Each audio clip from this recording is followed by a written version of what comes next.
Scottie just damn near shot an air ball, super brick, and he want the ball back. Interesting.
Never forget this game. You ain't put in work.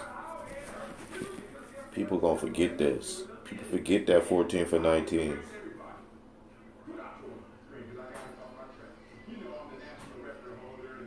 Look at his work. Great work.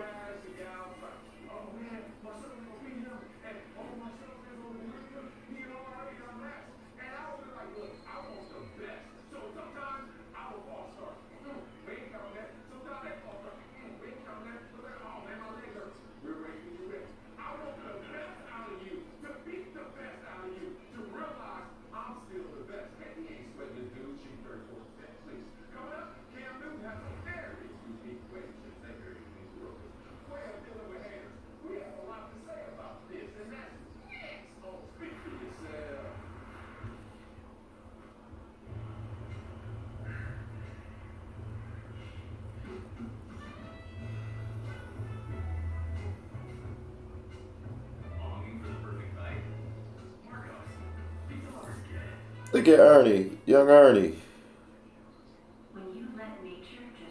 Oh, that was a great series. Is it any wonder our beer tastes so pure? Michelob Ultra Pure Gold, organic by nature.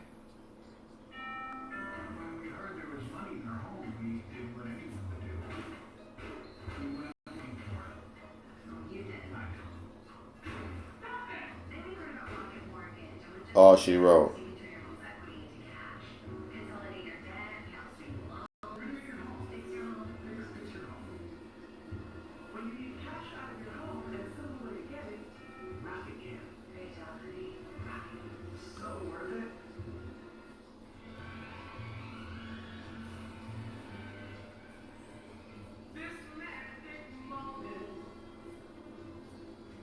And he looked more gratitude because of Pippen.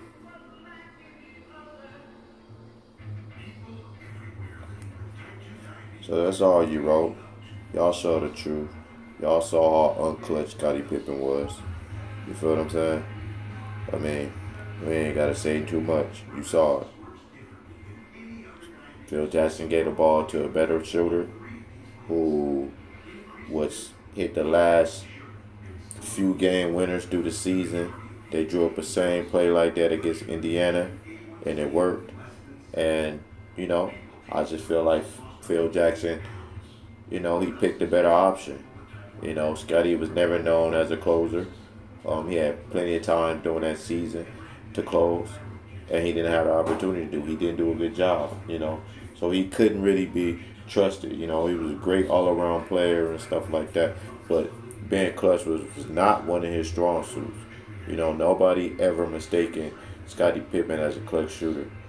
So for him to reach and say Phil Jackson was a racist because he drew up a great play, I don't think that we can question a person who got 10 championship rings as a racist because he drew up a great basketball play that actually worked.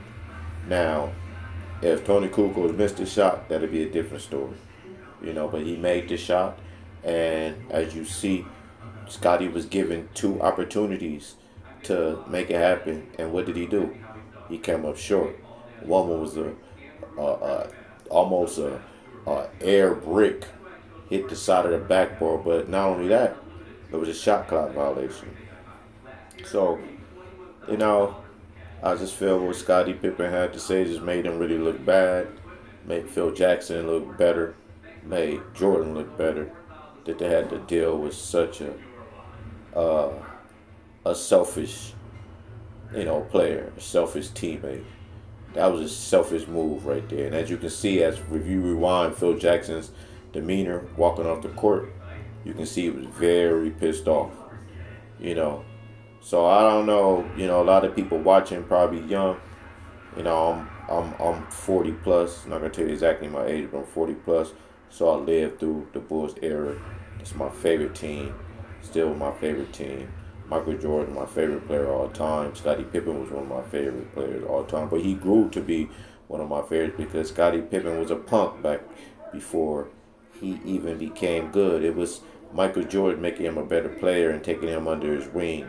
That with the 3-year, I say about a 3-year window from 1987 to 1990, it was probably up until 1991 that he start really, really showing the effects of, Michael Jordan, rubbing off on him and him becoming a better player, working on his game.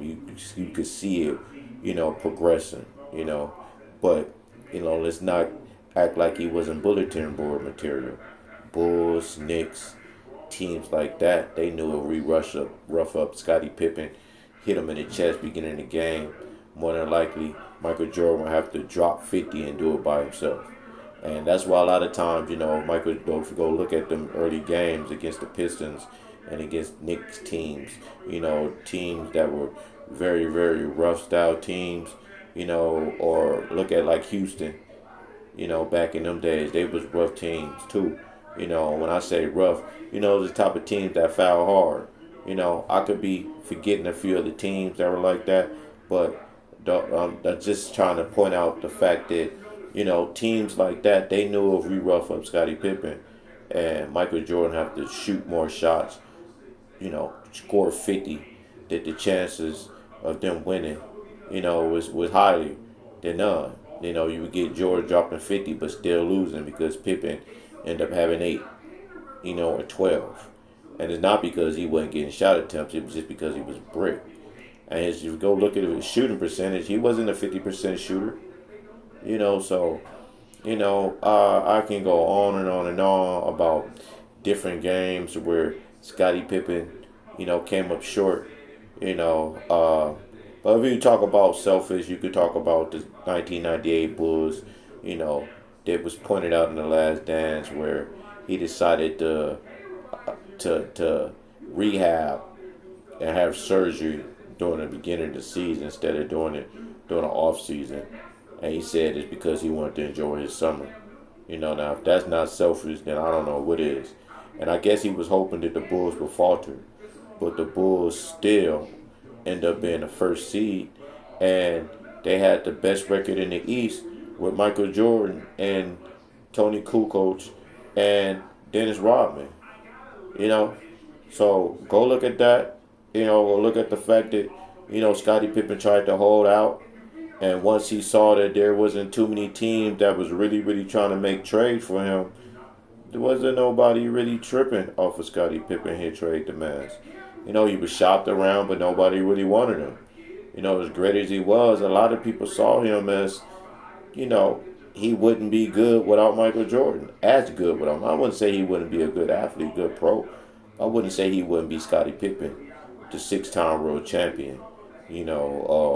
All defensive player and all of that. You know, I mean, let's just keep it 100. He never won a Defensive Player of the Year award. Yeah, he was a great defender because of his long arms, but did he have the real intangibles of just stopping somebody? If you go look at the Dominique Wilkins of the world and the Larry Birds of the world and all the small forwards, like even Reggie that passed away, Reggie Lewis, players like that, they was giving him work, like career highs, 50, 40, high 30s, Scotty, you know. So, I mean, of course he did a good job on Magic Johnson, in the NBA Finals, but if you go look at that series and really want to keep it real, he guarded Magic Johnson game 2. But after game 3, Michael Jordan took it upon himself to say, no, I'm guarding Magic Johnson. And for the rest of the series, it was mostly Michael Jordan as the main defender. Did he not play good defense on Magic Johnson in game 2? Yes, he did. But Magic Johnson still almost had a triple-double. Or he did have a triple-double. Right? So I just wanted to leave that with you guys. Proof that Scottie Pippen was given more opportunities. This ain't just me just unloading on Scottie Pippen because I really could be just going off on him because I'm so disappointed in how he would go out of his way to make a book and go online on these different social media platforms, sipping on bourbon, sounding like a drunk wino, and disrespecting Michael Jordan, calling him racist because he decided to go play baseball. Because he decided to uphold his promise to his dad who passed away. Everybody keeps sweeping that under the rug. Everybody just sweeping under the rug that his dad had just got murdered. Like everybody just worried about him going to go play baseball and doing what he wanted to do and not notifying the team and all that. But at the end of the day, nobody is worried about his father being assassinated. Right? That's just like, let's not talk about that, right? So, Scotty's out of line, he's wrong. And I'm going to leave you with this. Why don't he talk about his wife cheating on him with a rapper? We know his name. I don't even got to say his name, but why isn't he talking about that? Like, he should be writing a book about the betrayal of his wife and trying to help other NBA stars, not lose their wife. Let's talk about that. Because a whole lot of people were trolling Scottie Pippen, for having his wife stolen by a rapper. You feel what I'm saying? Man, I'll check with y'all later. Scottie Pippen. Stay off the bourbon, bro. You sound like a real maggot out here.